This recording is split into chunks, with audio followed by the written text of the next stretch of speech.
सूरदास का नाम हम सब जानते हैं।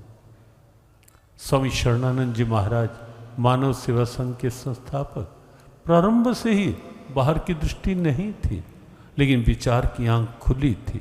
एक आदर्श जीवन, एक जीवन का एक उदाहरण, जीवन क्या होना चाहिए, वो उस महापुरुष ने प्रस्तुत किया। बहुत से नाम ऐसे हैं जो एक उदाहरण प्रस्तुत करते हैं। वर्तमान में भी जब हम पूज्य राम भद्राचार्य जी महाराज को देखते हैं, जन्म से आंख नहीं है, लेकिन ज्ञान की दिव्यता, विवेक की अलौकिक अवस्था है उनके जीवन के अंदर, एक बहुत अद्भुत जीवन। तो गीता की ज्ञान चक्षु, विचार की आंख, वो आंख है जो हमें जीवन का सत्व बताती है, तत्व बताती है, महत्व बताती है।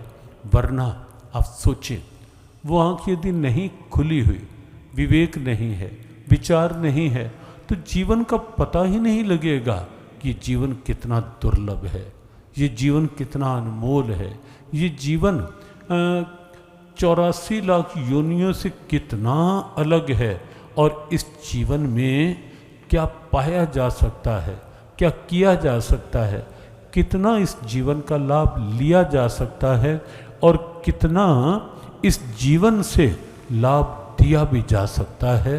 दोनों स्थितियां इस जीवन के द्वारा हो सकती हैं यदि ज्ञान की आंख खुल जाए, विचार की आंख खुल जाए।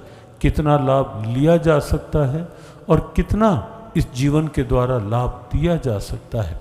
वरना हम जानते हैं, लाखों इस दुनिया में आए, लाखों इस माटी ने खाए, जीवन मिलता है बस केवल खा लो, पी लो, सो लो, ईट ड्रिंक बी मैरी, वह वहीं तक सिमट करके जीवन रह जाता है, और अंत में एक एक दिन, सप्ताह, महीना, वर्ष करते करते जीवन की कहानी पूरी हो जाती है। केवल वहीं तक सिमटा हुआ जीवन।